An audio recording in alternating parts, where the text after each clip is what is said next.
السلام علیکم ورحمۃ اللہ وبرکاتہ۔ میں سید محمود شاہ سے مخاطب ہوں، اور میرے بھائیوں، بزرگوں، دوستوں، آج آپ کے سامنے میں عید الفطر، عید الاضحیٰ کے کچھ ضروری مسائل ہیں وہ بیان کرنا چاہتا ہوں، کیونکہ ہمارے کافی لوگ بیچارے ناواقفیت، علم کی ناواقفیت جا کر جو ہے وہ سمجھ نہیں پاتے اور صحیح طرح عمل پیرا نہیں ہوتے۔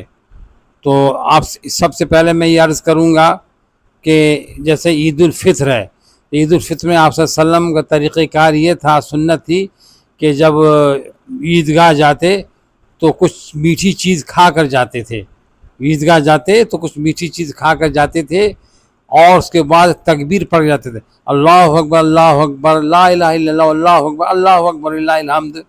اور ایک راستے سے آپ صلی اللہ علیہ وسلم کا طریقہ تھا، جاتے تھے اور دوسرے راستے سے واپس آتے تھے۔ اس پہ آپ نے حکمت بتائی، چونکہ آدمی پورا مہینہ رمضان کا روزہ رکھتا ہے تو اللہ تعالیٰ ہر چیز کا اجر فرشتوں سے دلوائے گا، مگر روزے کا اجر اللہ تعالیٰ اپنے ہاتھ سے دیتا ہے۔ اللہ تعالیٰ روزے کا اجر ہاتھ سے دیتے ہیں، اور اس کے بعد فرشتوں کو مقرر کر دیتے ہیں کہ اسے دن پورا مہینہ روزہ رکھا، اپنے آپ کو بھوکا رکھا، عبادت کی، راتوں کو جاگا، تراویحیں پڑھی، اور اس نے تہجد پڑھا، تو اس لیے ان کا استقبال کرو۔ اس لیے کہتے ہیں کہ آپ نے فرمایا کہ ایک راستے سے جاؤ اور دوسرے راستے سے آؤ۔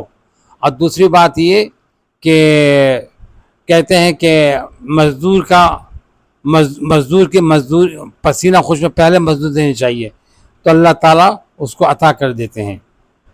دوسری بات بقرعید جیسے ہے، جسے عید الاضحیٰ کہا جاتا ہے، اس میں آپ صلی اللہ علیہ وسلم کے سنت عمل یہ تھا کہ عیدگاہ جاتے تھے بغیر کچھ کھائے پیے، جب عیدگاہ سے نماز پڑھ کر آ جاتے تھے تو اس کے بعد کچھ میٹھا نوش فرماتے تھے۔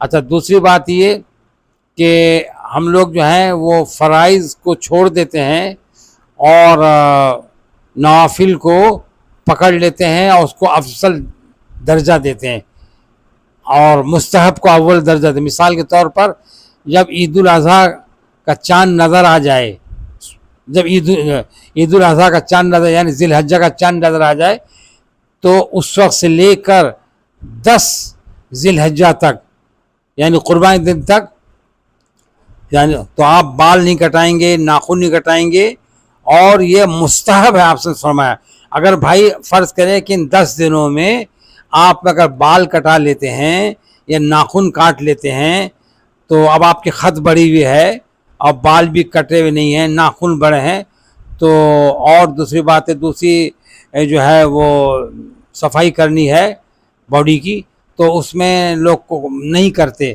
تو ایسا نہیں کرنا چاہیے۔ اسی طریقے سے وہ آپ نے دیکھا ہوگا کہ بعض قربانی مالوں کے 4 بجے ہو رہی ہے، صبح سے بھوکے ہیں، کہتے ہیں ہمارا تو روزہ ہے، جب ہمارے جانور کے کلیجی آئے گی اس کو پکا کر ہم کھائیں گے، اس سے روزہ کھولیں گے۔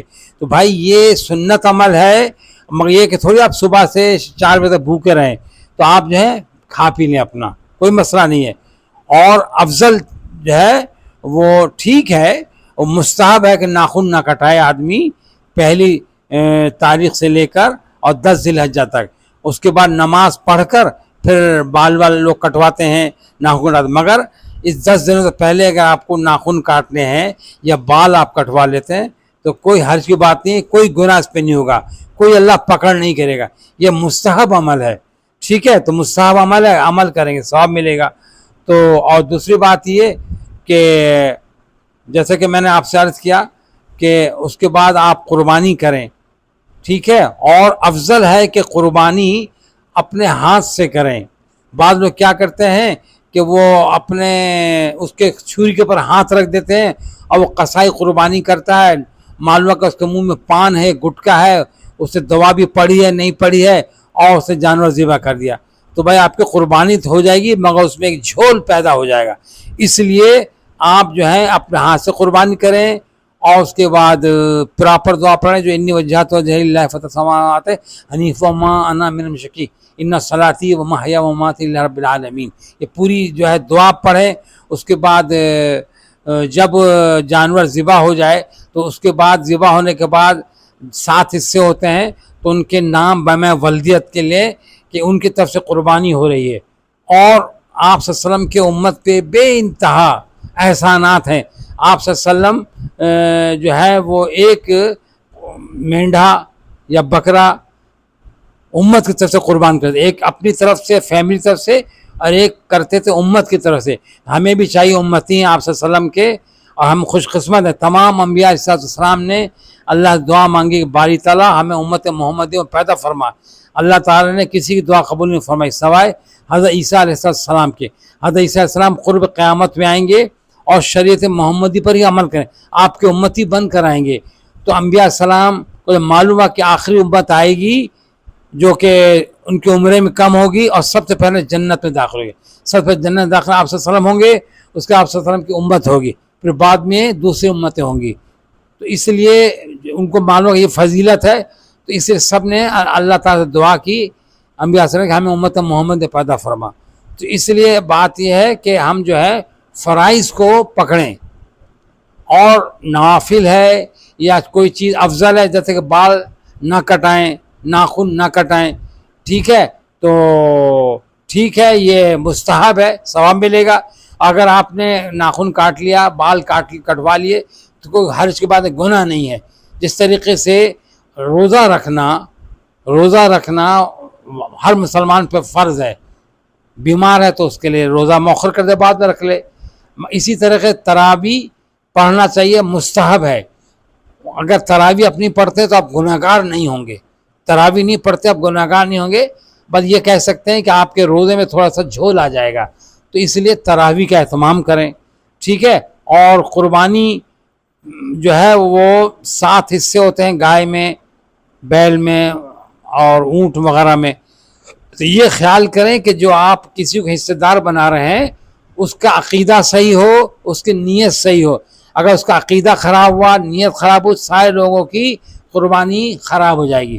اس لیے یہ ہم لوگ جو ہیں وہ ان باتوں کا خیال نہیں کرتے ہیں. تو اس لیے کوشش کریں کہ آپ قربانی اپنے ہاتھ سے کریں.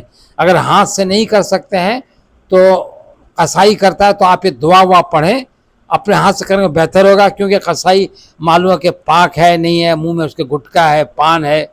تو یہ اس طرح خالی چھری کو ہاتھ لگا کے پیچھے ہو جانا پھر قصائی ذبح کر رہا ہے تو وہ جو ہے نا قربانی تو ہو جائے گی مگر جھول آ جائے، مزہ نہیں ہوگا. اس لیے آپ خود کریں تو بہتر ہے، ٹھیک ہے. تو بھائیوں، یہ جو میں نے آپ کے سامنے بیان کیا ہے، اگر آپ کو یہ باتیں پسند آئی ہیں تو آپ جو ہے نا اس کو میرے چینل کو لائک کر دیں اور بیل آئیکن کو دبا دیں. اور اگر کوئی آپ میری اصلاح کے لیے کچھ اپنے کمنٹس دینا چاہتے ہیں تو آپ کمنٹس پہ اپنے کمنٹس دے دیں تاکہ میں اصلاح ہو، کیونکہ ہر آدمی خطا کا پتلا، انسان خطا کا پتلا ہے. اور میرے لیے آپ دعائیں خیر کریں اور جو باتیں ہوتے ہیں اپنے دوسرے ساتھی تک پہنچائیں. وآخر دعوانا الحمدللہ رب العالمین.